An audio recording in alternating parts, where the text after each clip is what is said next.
Selanjutnya kita akan belajar tentang lintasan Euler dan lintasan Hamilton di dalam graf. Sebenarnya teori graf sendiri bermula dari suatu teka-teki di suatu masalah di kota Königsberg, Rusia. Di sana ada 4 daerah yang dihubungkan dengan 7 jembatan di atas sungai Pregel. Jadi ilustrasinya adalah seperti gambar ini. Di sini ada sungai Pregel. Ini adalah sungai Pregel. Dan di sini ada 4 daerah. Ini daerah A, B, C, D. Dan di sana ada 7 jembatan di atas sungai Pregel itu. Dan pada waktu itu, zaman masa itu, ada pertanyaan, apakah dimungkinkan seseorang berangkat dari satu daerah, misalnya dari A, terus melintasi jembatan masing-masing tepat 1 kali, dan nanti dia kembali lagi ke A. Itu ada pertanyaannya seperti itu. Dan untuk menjawab pertanyaan itu, Euler tahun 36 membuat representasi graf dari masalah itu. Masalah teka-teki sebenarnya, bukan masalah. Dan kalau dibuat dalam bentuk graf seperti ini, di mana A, B, C, D itu adalah dataran, sementara busur itu merepresentasikan jembatan. Dan kemudian dia membuktikan bahwa tidak mungkin melewati setiap jembatan tepat 1 kali dan kembali ke posisi semula. Jadi tidak mungkin. Dan itu nanti teorema yang pertama di graf. Kalau di masalah ini, ketika dipresentasikan dalam graf, menjadi seperti ini. Dan kita tahu di sini D, di D itu ada 3 jembatan yang terhubung ke D. Dan ini adalah modelnya. Anda bisa periksa bahwa itu modelnya.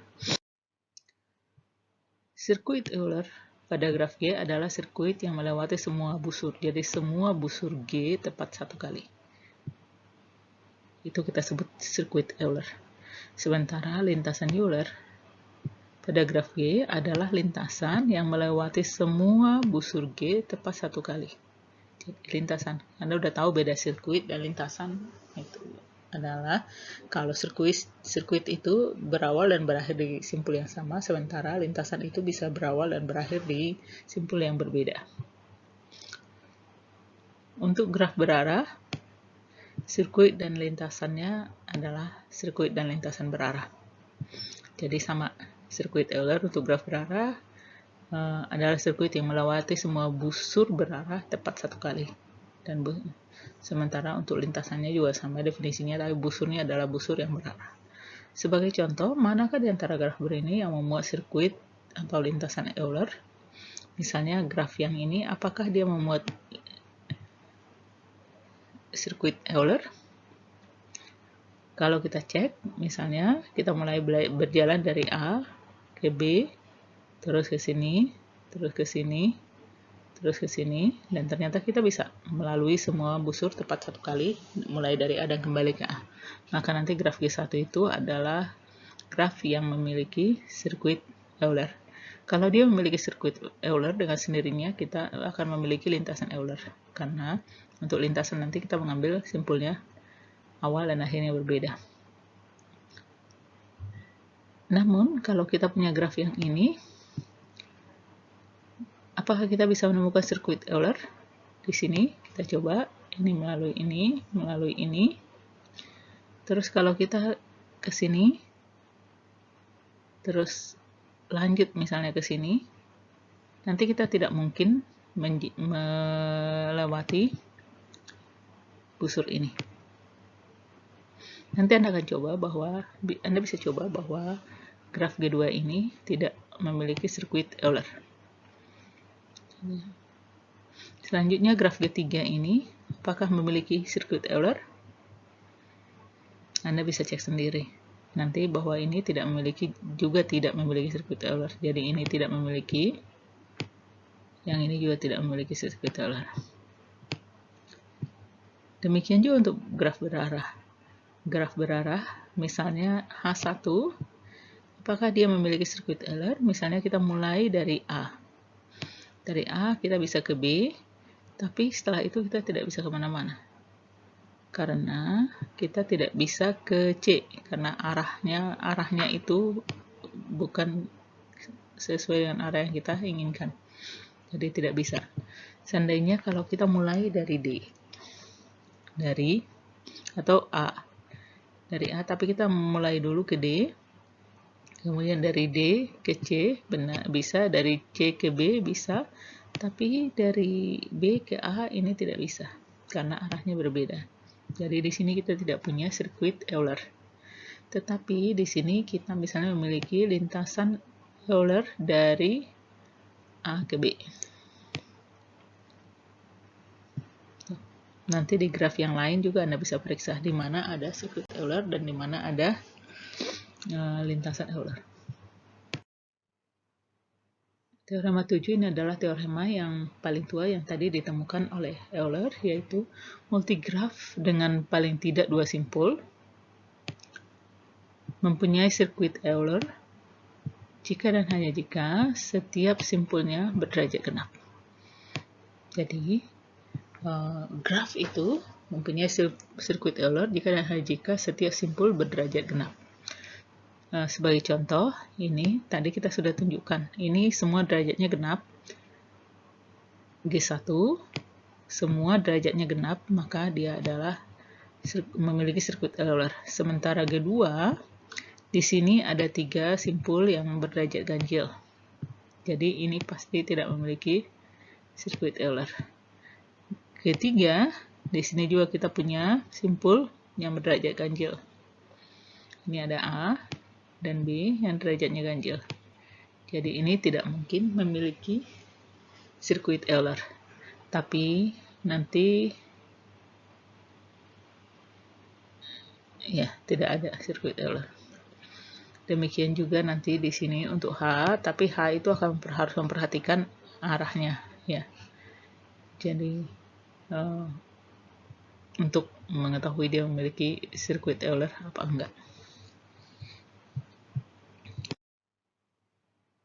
Di sini diberikan algoritma untuk mengkonstruksi sirkuit Euler. Jadi bukan hanya menentukan apakah graf itu memiliki sirkuit Euler atau tidak, tapi untuk membangun sirkuit Eulernya. Jadi di sini yang menjadi masukan pada algoritma ini adalah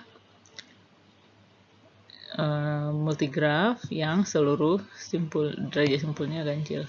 Sebab kalau ada yang genap, semuanya derajatnya genap. Sebab kalau ada yang ganjil pasti tidak punya sirkuit Euler. Untuk membangun sirkuit Eulernya, mulai dari sembarang simpul yang dipilih. Kemudian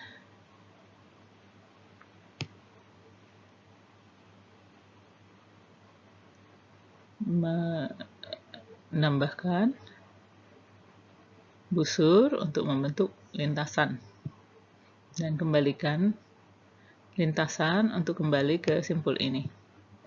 Nah, jika ini dilakukan, jadi kita jalanin mulai dari satu vertex ke busur, nanti terus menerus sampai kita kembali ke simpul yang awal.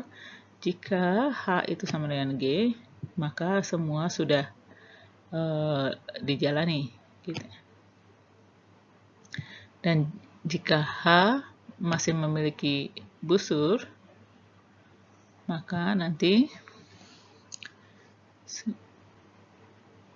sirkuit kita bentuk subsirkuit, yaitu sirkuit di H yang dimulai dari satu simpul di H dan juga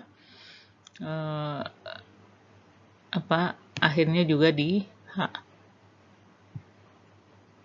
Jika H sama dengan H, maka semua busur di subsirkuit ini sudah digunakan.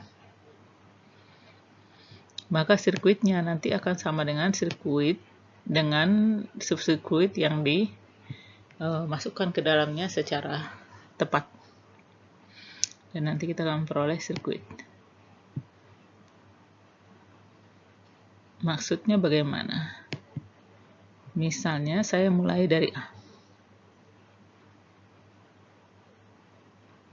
Di sini kalau ada graf ini tidak bisa kita lakukan karena jelas ini derajatnya ganjil ya. Jadi ini tidak punya sirkuit. Kemudian misalnya graf yang di kanan ini semua derajatnya genap. Jadi kita bisa melakukan. Jadi maksudnya di sini gimana? Misalnya kita mulai dari A ke V, ke E, dan selanjutnya seperti ini, maka kita akan mendapatkan sirkuit. Namun, sirkuit yang kita peroleh itu belum sama dengan G. Jadi H belum sama dengan G. Karena itu, kita menambahkan lagi sirkuit yang lain yang belum ada. Jadi kita menganggap semua yang di luar ini sudah dihapus. Sekarang misalnya saya mulai dari D, terus saya ambil ini, atau saya berikan warna yang lain. Dari D, saya ambil ke sini, terus nanti ke sini, terus ke sini, terus ke sini, terus ke sini, terus ke sini. Dan saya akan memperoleh sirkuit yang lain. Dan kalau saya gabungkan, ini nanti saya akan memperoleh sirkuit yang utuh. Sirkuit Euler yang utuh.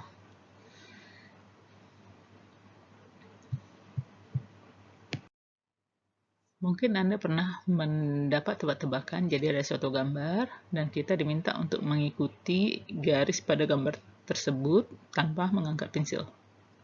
Apabila bisa mengikuti untuk menjawab ini sebenarnya kita bisa menggunakan sirkuit Euler, itu sama saja. Ketika kita bisa mengikuti garis seluruhnya tanpa mengangkat pensil, artinya kita menemukan sirkuit Euler pada gambar tersebut. Sebagai contoh, ini dari Muhammad Simiters memberikan tebak-tebakan ini. Dan Anda bisa cek bahwa ini adalah graf dengan simpul-simpul dan busur. Dan Anda lihat setiap simpul itu berderajat genap. Karena setiap simpulnya berderajat genap, maka Anda pasti bisa menemukan sirkuit Euler di sini. Karena Anda bisa menemukan sirkuit Euler, berarti Anda bisa menggambar gambar ini mulai dari satu titik yang mana saja, menggambar seluruh garisnya tanpa mengangkat pensil Anda. Sebelumnya sudah dikatakan perbedaan antara sirkuit dengan lintasan adalah kalau sirkuit itu harus berawal dan berakhir di simpul yang sama, sementara lintasan berawal dari satu simpul, berakhir di simpul yang lain. Sehingga kita sudah tahu suatu graf itu mempunyai sirkuit Euler jika seluruh derajatnya genap. Nah, sekarang teorema Laplace mengatakan multigraf terhubung mempunyai lintasan tetapi bukan sirkuit Euler. Jadi lintasan Euler saja, artinya yang simpul awal dan simpul akhirnya tidak sama jika dan hanya jika mempunyai tepat dua simpul berderajat ganjil. Jadi nanti kedua simpul berderajat ganjil ini yang kita buat menjadi simpul awal dan simpul akhir. Sebagai contoh, di graf G1 kita punya dua, di sini kita punya dua simpul berderajat ganjil. Jadi nanti kita bisa mulai dari D misalnya ke A, terus ke B, terus ke D, terus ke C, dan kembali ke B. Di sini kita melintasi seluruh busur, dimulai dari A dan berakhir di B. Dan semua busur dilintasi tepat satu kali. Untuk graf G2, Anda lihat yang berderajat ganjil di sini ada dua juga, yaitu B dan D. Karena itu Anda juga pasti bisa menemukan sirkuit Euler di sini. Anda bisa cari sendiri. Sementara di G3 Anda lihat ini ada 6 simpul yang berderajat ganjil. Jadi kita tidak bisa menemukan lintasan Euler pada graf ini. Jadi di sini nanti tidak ada ya. Sementara di sini ada, di sini juga ada. Selain sirkuit Euler, ada juga yang disebut dengan sirkuit Hamilton. Pada graf G adalah sirkuit yang melewati semua simpul di G tepat satu kali. Dan lintasan Hamilton itu sama, adalah lintasan yang melewati semua simpul di G tepat satu kali. Jika grafnya berarah, maka semuanya ini akan berarah. Sebagai contoh adalah Icosine puzzle. Ini terkenal dulu. Gambarnya aslinya adalah seperti ini. Seperti gambar A, tetapi ini bisa kita gambar dalam 2 dimensi seperti gambar B. Pertanyaannya, apakah ada sirkuit Hamilton pada graf ini? Jawabannya ada, itu bisa ditunjukkan pada gambar ini. Jadi busur yang berwarna biru itu adalah cara kita untuk melewati setiap simpul tepat 1 kali, mulai dari sembarang simpul. Misalnya saya mulai dari simpul ini, saya bisa dari sini, terus ke sini, terus sini, terus mengikuti ini, mengikuti semua yang biru. Nanti saya lewat ke sini, dan nanti saya akan memperoleh dan akan kembali ke sini dengan melewati semua simpul tepat 1 kali. Manakah pada contoh berikut ini yang mempunyai sirkuit atau lintasan Hamilton? Untuk gambar yang pertama, dengan mudah kita tunjukkan bahwa ini bisa memiliki sirkuit Hamilton. Anda bisa mulai dari mana saja, Anda bisa dengan mudah melewati setiap simpul tepat 1 kali. Dan kalau memiliki sirkuit Hamilton, maka dia pasti mempunyai lintasan Hamilton. Tetapi graf G2 tidak memiliki sirkuit Hamilton. Kenapa? Misalnya kalau kita mulai dari A, kita nggak mungkin kembali ke A. Tetapi nanti graf ini mempunyai lintasan Hamilton. Misalnya dari A, kita bisa memiliki lintasan yang berakhir di simpul lain, yang mana saja di graf tersebut. Tapi misalnya graf G3, ini kita tidak mungkin mempunyai sirkuit Hamilton dan juga tidak mempunyai lintasan Hamilton. Kenapa? Misalnya kita mulai dari A dan ingin berakhir di F. Maka kita tidak bisa membuat lintasan yang melalui seluruhnya, sebab kita harus ke E, dan begitu kita ke E, kita sudah tidak bisa balik kemana-mana.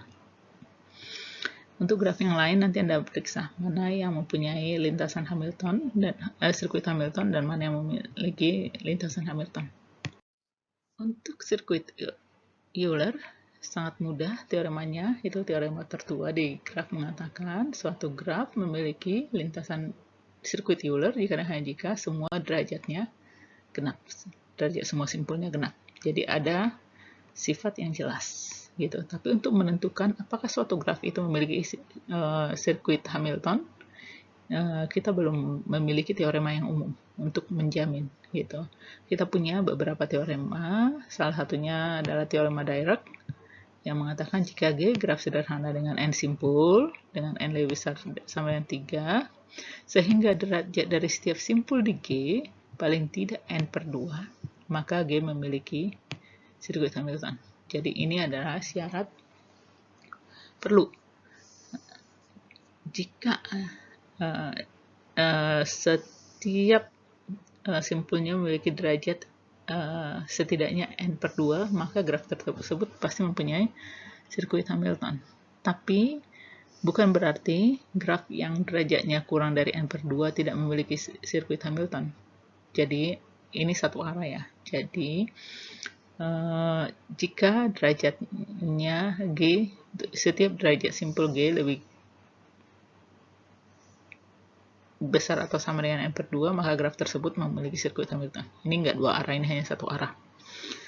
Sebagai contoh, graf ini n-nya graf G1, ini n-nya 5. Dan ternyata di sini ada simpul yang berderajat 2. 2 itu tidak lebih besar dari n/2 ya. Karena n/2-nya 2,5. Tapi tadi kita sudah tunjukkan bahwa graf ini memiliki sirkuit Hamilton. Jadi kembali saya katakan teorema ini mengatakan ini satu arah. Jika dipenuhi, jika derajat dari setiap simpul lebih besar sama dengan n/2, maka mempunyai sirkuit Hamilton. Jika sebaliknya, belum tentu.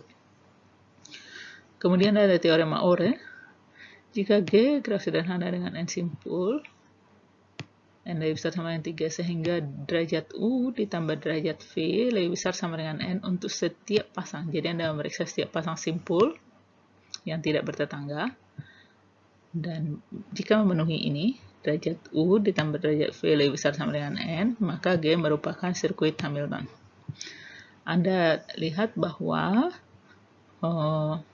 teorema Ore itu hampir sama dengan teorema Dirac. Bedanya hanya di sini yang Anda periksa untuk simpul yang tidak bertetangga. Sementara di sini mensyaratkan semua simpul berderajat N paling tidak N/2, baik bertetangga atau tidak. Jadi teorema Ore sedikit lebih longgar dari teorema Dirac.